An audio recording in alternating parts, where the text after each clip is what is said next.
Assalamualaikum warahmatullahi wabarakatuh. Selamat pagi Bapak dan teman-teman sekalian. Perkenalkan, nama saya Raisa Jamiatul Rahmah. Saya Tisha Pairananda. Di sini saya dan teman saya akan mempresentasikan tentang Pembentukan negara dan pemerintahan di Indonesia.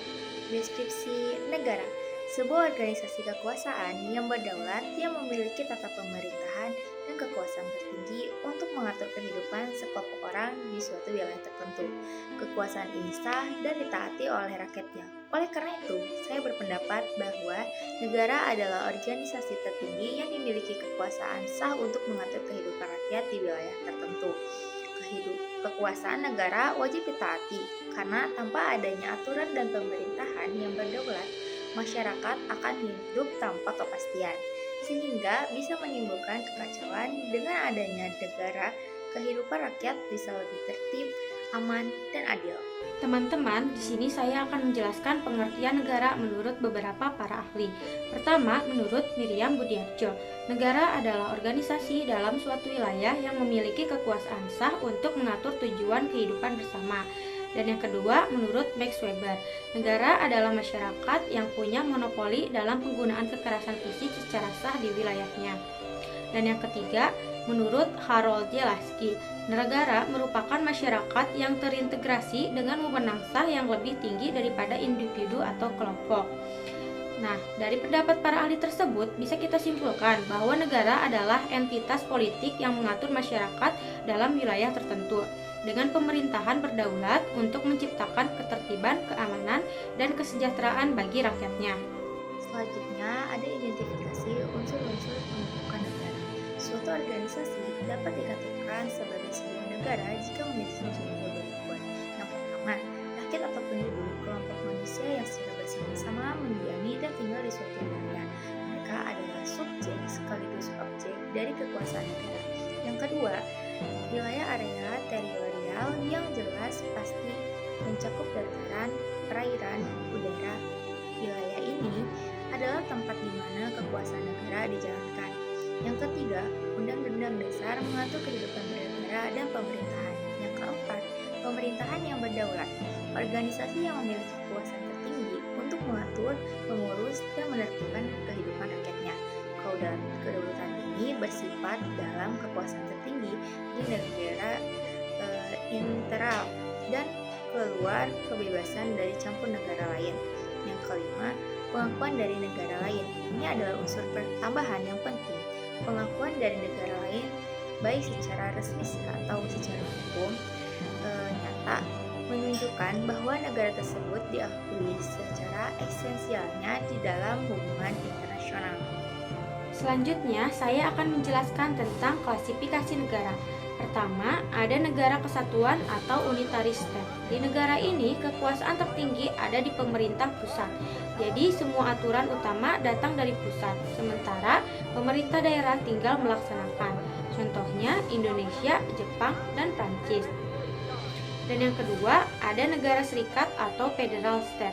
Nah, di sini negara terbentuk dari gabungan beberapa negara bagian. Masing-masing punya aturan sendiri, tapi tetap sepakat bersatu dalam satu negara federal. Jadi, kekuasaan dibagi antara pemerintah pusat dan negara bagian. Contohnya Amerika Serikat, Jerman, dan Australia. Jadi gampangnya, kalau negara kesatuan itu semuanya diatur pusat, sedangkan negara serikat kekuasaan dibagi antara pusat sama daerah. Ada pula teori pembentukan negara di Indonesia. Yang pertama, ada ketuhanan. Kemerdekaan Indonesia diyakini sebagai anugerah Tuhan Yang Maha Esa. Yang kedua, perjanjian masyarakat. Negara terbentuk dari kesepakatan rakyat untuk bersatu. Contohnya, Sumpah Pemuda dan Proklamasi 1945. Yang ketiga, ada revolusi atau penaklukan. Indonesia berdiri melalui perjuangan melawan penjajah. Yang keempat, organis, negara lahir dari proses sejarah panjang bangsa Nusantara. Sekarang, mari kita analisis bagaimana sih proses pembentukan negara Indonesia. Pembentukan negara Indonesia dipengaruhi dua faktor, yaitu faktor internal dan eksternal. Faktor internalnya adalah persatuan, kesadaran nasional, organisasi pergerakan, dan Sumpah Pemuda. Faktor eksternalnya yaitu kekalahan Jepang, dukungan dekolonisasi dunia, serta adanya BPUPKI dan PPKI.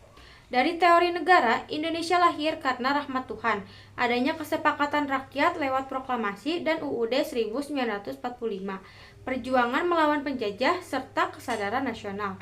Puncaknya adalah proklamasi 17 Agustus 1945 yang menandai lahirnya NKRI dengan UUD 1945 sebagai dasar negara. Baik, selanjutnya itu ada pembentukan sistem pemerintahan di Indonesia. Sistem pemerintahan adalah suatu tatanan atau mekanisme kerja mengatur hubungan antara lembaga-lembaga negara dalam menjalankan kekuasaan untuk mencapai tujuan negara. Dengan itu, saya berpendapat bahwa negara adalah sistem presidensial. Nah, di mana presiden berkedudukan sebagai kepala negara sekaligus kepala pemerintahan. Kekuasaan dijalankan dengan prinsip trios politika yang memisahkan lembaga legislatif, DPR atau DPD, eksekutifnya presiden atau wakil presiden dan menteri, serta yudikatif MA, MK, dan YK. Selain itu, sistem pemerintahan juga mengatur hubungan antara pemerintahan pusat dan daerah agar tujuan negara tercapai. Nah, dengan artian luas, sistem pemerintahan adalah mencakup keseluruhan hubungan organ negara terhubung antara pemerintah pusat dan pemerintah daerah, serta hubungan antara negara dan warga negaranya. Setelah Indonesia memproklamasikan kemerdekaan pada 17 Agustus 1945, tentu kita butuh dong dasar negara dan struktur pemerintahan. Nah, hal itu dibahas dalam sidang-sidang PPKI. Di sidang pertama PPKI, tanggal 18 Agustus 1945, ada beberapa keputusan penting. Yang pertama, Undang-Undang Dasar 1945 disahkan sebagai konstitusi negara. Sebelum disahkan, Piagam Jakarta tuh sempat direvisi, terutama sila pertama, menjadi ketuhanan yang Maha Esa, supaya bisa diterima seluruh rakyat Indonesia yang beragam agama. Dan yang kedua, sidang memilih IR Soekarno sebagai presiden dan Muhammad Hatta sebagai wakil presiden secara aklamasi. Lalu yang ketiga, dibentuk KNIP atau Komite Nasional Indonesia Pusat sebagai lembaga sementara yang nantinya bertugas mendampingi presiden sebelum MPR dibentuk. Jadi, lewat sidang pertama PPKI inilah fondasi awal berdirinya Republik Indonesia benar-benar mulai terbentuk. Nah, teman-teman, ada pula implementasi pembentukan negara dan pemerintahan Indonesia. Aktualisasi Ketatanegaraan Indonesia pada sidang PPKI ketiga tanggal 22 Agustus 1945. Pembentukan Komite Nasional Indonesia Pusat atau biasa singkatnya adalah KNIP. KNIP ini dibentuk untuk membantu presiden dalam menjalankan tugasnya sebelum terbentuknya Majelis Permusyawaratan Rakyat.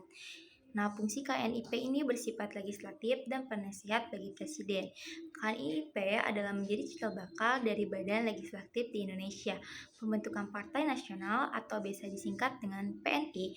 Sidang ini memutuskan untuk membentuknya PNI sebagai partai tunggal di Indonesia dengan Soekarno sebagai ketuanya. Nah, tujuan dari pembentukan PNI ini adalah sebagai wadah perjuangan politik untuk mewujudkan negara yang adil, makmur, berdaulat. Namun, pada perkembangannya secara PNI sebagai partai tunggal ini dibatalkan karena semangat demokrasi yang berkembang di kalangan tokoh-tokoh kemerdekaan.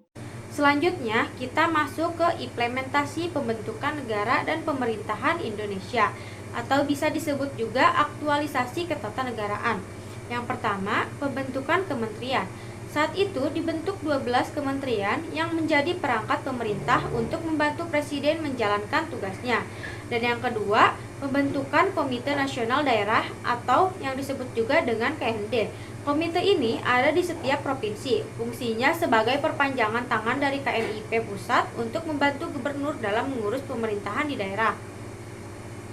Selanjutnya, yang ketiga, pembentukan tentara kebangsaan. Sidang PPKI juga membahas soal ini, meskipun detailnya baru dirumuskan pada sidang-sidang berikutnya. Nah, dari sinilah nantinya lahir Tentara Keamanan Rakyat atau TKR, cikal bakal TNI kita sekarang. Jadi, lewat langkah-langkah inilah sistem ketatanegaraan Indonesia mulai terbentuk secara nyata setelah proklamasi. Sekarang kita bahas tentang pembentukan BKR atau Badan Keamanan Rakyat. BKR dibentuk untuk menjaga keamanan dan ketertiban umum di seluruh daerah. Dengan adanya BKR, organisasi militer bentukan Jepang seperti Heiho dapat peta resmi dibubarkan. Nah, BKR inilah yang nantinya berkembang menjadi cikal bakal TNI atau Tentara Nasional Indonesia. Nah, gimana nih teman-teman? Paham nggak dengan apa yang kita jelasin tadi? Nah, cukup sekian dari saya, Kesha Pahiran Hilda, pamit undur diri. Wassalamualaikum warahmatullahi wabarakatuh.